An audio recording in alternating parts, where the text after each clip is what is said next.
Hello guys, welcome back to my channel. Thank you for stopping by. This tutorial is a continuation of the two-piece bustier crop top with a high-waisted wide leg palazzo pant. So this video is all about the palazzo pant. I will be drafting directly on the fabric for this tutorial. I will also be sharing the mistake I made, which many of us do, and how I fixed it. I will also show you how I was able to get a trouser length of 46 inches, knowing that the width of Ankara is by 45 inches and the length of the back trouser is usually longer than the front. So without further ado, let's get right into the tutorial.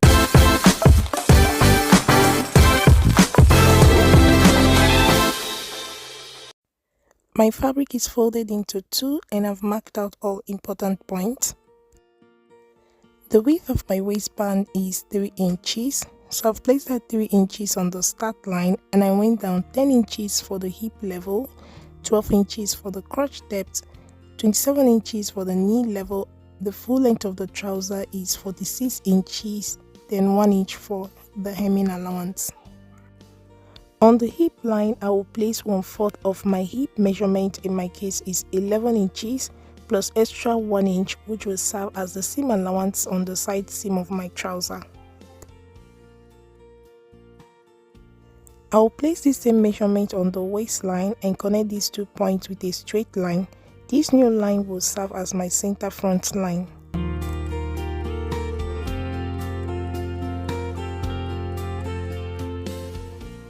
With my tape placed on the center front line on the waistline, I'll place 1/4 of my waist circumference, in my case is 7.5 inches, plus 1 inch for that, plus 0.25 inch for ease, and I'll connect this point back to the hip line. So guys, this is where I made a mistake. I'm not supposed to place the waist circumference here, going by the width of my waistband and the shape of my client. But at this point, I did not realize it, but I'll show you guys how I rectified the mistake after we finish drafting the pattern. For the crotch extension, on the crotch line, I'll place 1/4 of my hip measurement divided by 4, in my case is 2.75 inches. Then to correctly draw in the front crotch curve, I will divide the crotch extension into 2. Then the hip line to the crotch line, I'll divide that into 2 as well. Then these points will serve as a guide to help me draw in that shallow front crotch curve. Just watch the way I'm connecting the points.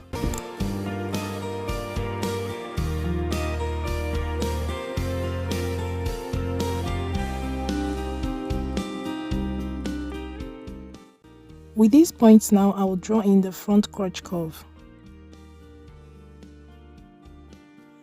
I will measure the total length of what I have on the crotch line and half that into 2.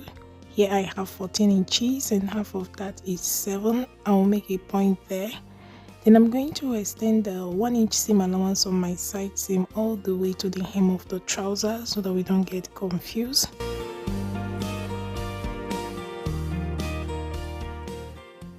Here I'm just reconfirming 1/4 of my hip measurement of 11 inches.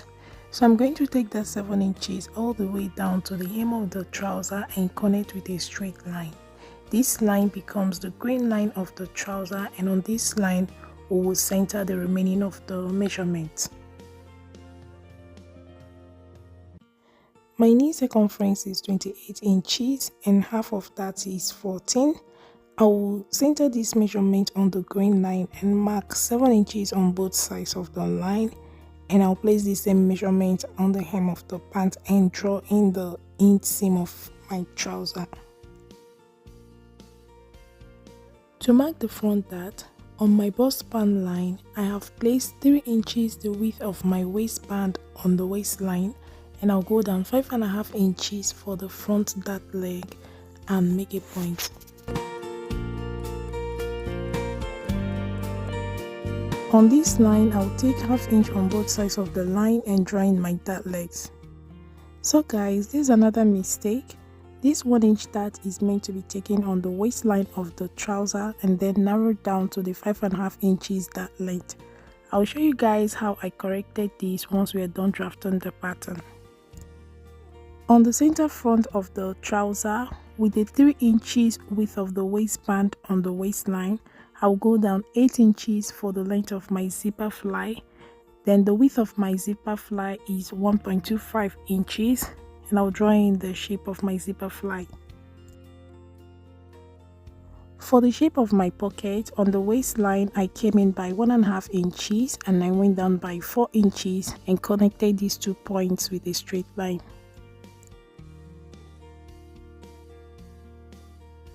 I'll close in the dart on the waistline, reshape the waistline to prevent any shortage of fabric.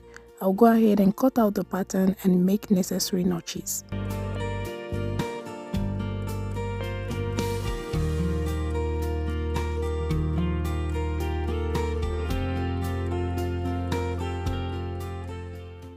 My fabric is on fold for the back panel, and I've placed the front panel to serve as a template for the back. Due to the length of my trouser of 46 inches, I have a shortage of about 6 inches, so my back panel will have a joining towards the hem. And I'm able to do this because of the way the Ankara is patterned, so the joining will not really show. From my center front line to the dart line, I will have that into 2, and this gives me 2 inches.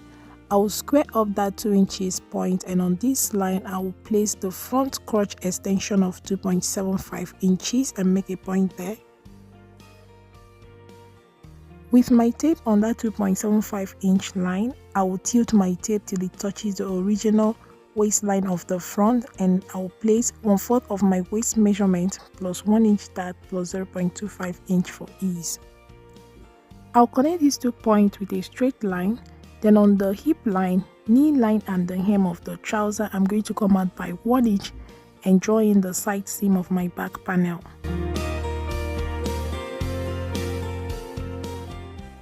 For the back crotch extension, I'm going to place the 2 inches we got by dividing half of our nipple to nipple measurement. On the knee line, I will come out by 1 inch, and on the hem as well. I will connect the hem to the knee line with a straight line, and then the knee line to the crotch extension with broken lines. Still on the crotch extension, I will add an extra 1 inch.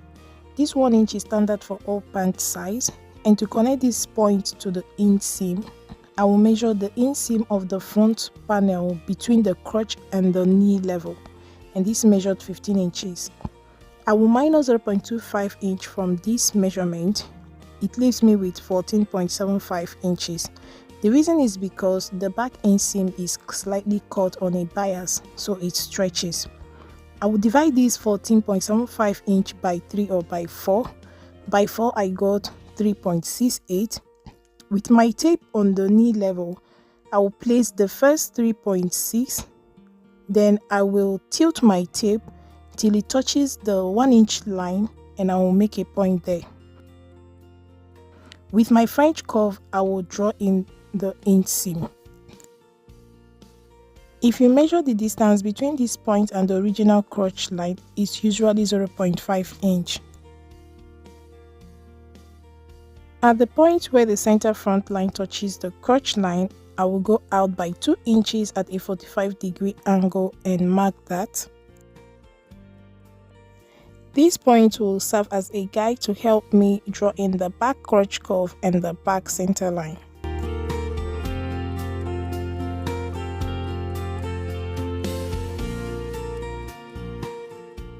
With my tape on the center back line, I will place half of my bust span of 4 inches. I will square down that point.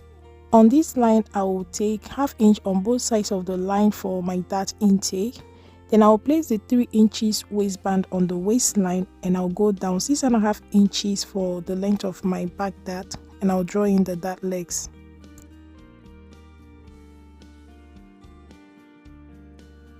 The total crotch circumference for this pant is 33.5 inches.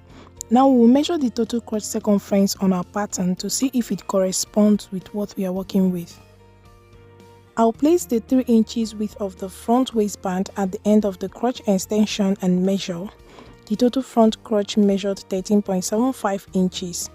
I'll place this 13.75 inches at the end of the back crotch extension and measure.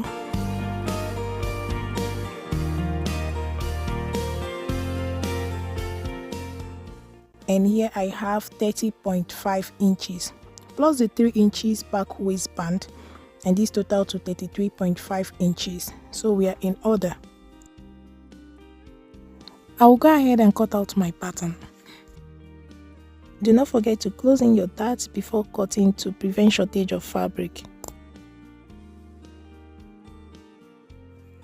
I have here 4 pieces of fabric for my pocket. The width of my pocket measured 10.5 inches, and this includes 1 inch joining allowance. I'm going to place these 4 pieces on the front panel and cut out the shape of the pocket.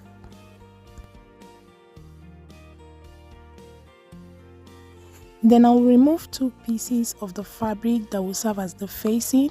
I'll place it back on the front panel and cut out the shape of the pocket. So guys, that's it for the pattern drafting. Before we go ahead and cut out our waistband, I will show you guys how I rectified the mistake I made so that you avoid making the same mistake. The width of my waistband is 3 inches, which is what I have placed on the waistline, and we came down at 10 inches for the hip level and 12 inches for the crotch depth. Now my client has an hourglass shape like I'm illustrating on this paper, and you can see that the circumference on the waistline and that of the 3 inches line is not the same. I'm going to illustrate this on this pattern paper so that you don't make the same mistake. This line will serve as my waistline, and I have gone down at 10 inches for the hip level. On the waistline and on the hip line, I will place 1/4 of the hip measurement and connect the 2 points.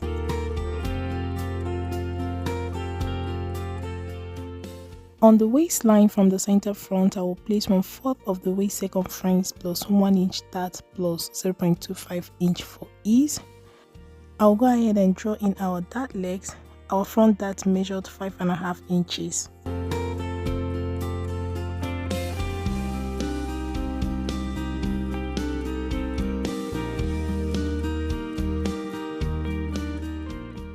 From the waistline now, I will come down 3 inches for the width of my waistband and connect the points.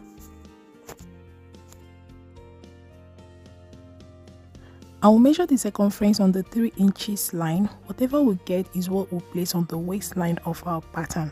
But before I do that, I will close in the dart and reshape the waistband.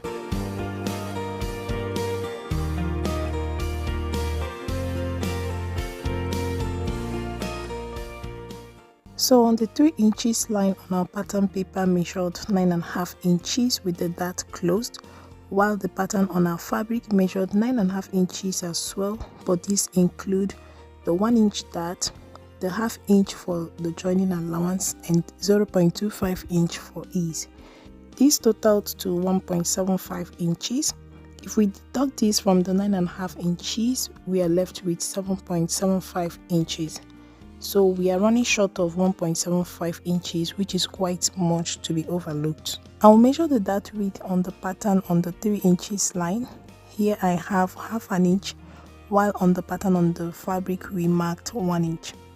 I'm able to make this correction because my pocket is not by the side, it's slanted. If my pocket were to be by the side, that means I will need to add extra fabric on the side to make up for the shortage. So I corrected this using the pocket. I cut out another pocket and I placed the 1.75 inch that we ran short of and connected it back to the hip line, and I placed the right dart width on the waistline, just like you see in the video. So I'm indicating the 1/2 inch joining allowance. I will cut it out and I'll use this pattern to cut out the waistband. On the back pattern, I joined some pieces on the side to make up for the shortage following the pattern on the Ankara. Then I placed the right dart width on the waistline. I will also use this same pattern for the back waistband. I have here all my pieces cut out. I have here the back waistband interfaced and the lining, my back panel. This piece here I will add to the side of the back panel to make up for the shortage. I also have this other piece to be attached at the hem of the back panel to complete the length of the trouser, and I cut this following the pattern of the Ankara. I have the pocket pieces and their lining, my front panel, I have interfaced the zipper fly, and this is the zipper fly cover, the zip, the front waistband interfaced, and the lining. Then this piece here I will use to create the belt loops. I'm going to start by assembling the pocket. So with the right side of the facing to the right side of the front panel, I will attach with a straight stitch, top stitch the seam allowance on the facing, and I'll go ahead and complete the installation of the pockets just like you see me demonstrating in the video. I have successfully installed the pocket on both sides, and you can see that the front panel is gradually coming together. The next thing I'm going to do is to install the zipper. I have a detailed tutorial on my channel on how to attach a zipper on a cut together zipper fly. The link to that video will be in the description. On the back panel, I will attach this piece on the side to make up for the shortage, sew up the back dart, and at the hem of the pant, I will also attach this piece to make up for the length of the trouser, following the pattern on the Ankara. So guys, I've done all that I said. I have attached the zipper on the front panel, and on the back panel I've also attached the small piece on the side to make up for the shortage, and you can see here that it measures 10 inches with half-inch joining allowance. I also attached the small piece at the hem of the trouser to make up for the length, following the pattern on the Ankara, and you can hardly tell where it is joined. The next thing I'm going to do is to attach the front and back panels together on the side seam and on the inseam as well.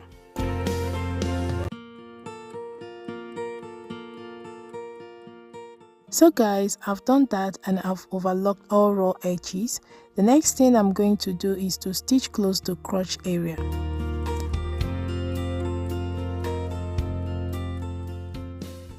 I have successfully assembled the front and back panels together, and this is what our pant is looking like. The next thing we're going to do is to assemble the waistband. So here I'm assembling the waistband, the interface waistband, the right side of the front waistband to the right side of the back waistband. I will do the same with the lining and also prepare the belt loops. Once I'm done assembling it, I will attach the lining of the waistband to the trouser together with the belt loops. So guys, I've attached the lining of the waistband to the trouser, and I attach with the right side of the lining of the waistband to the wrong side of the trouser, whereas my belt loops was sewn on the right side of the trouser. I will go ahead and attach the interfaced waistband to the lining with the right side to the right side of the lining. I will attach with a straight stitch,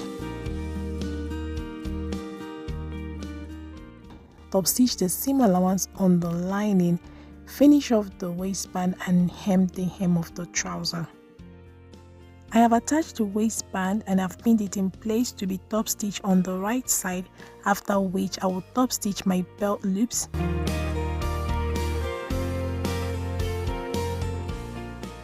I will also prepare my belt. The length of my belt measured 71 inches and the width on fold measured 3.5 inches. I will do my buttonholes and sew on my buttons. I will do all these and I'll show us the final look. So that's it for me guys. If you find it helpful, do not forget to like, share, comment, subscribe to the channel, and I'll see you guys in my next one. A bientôt!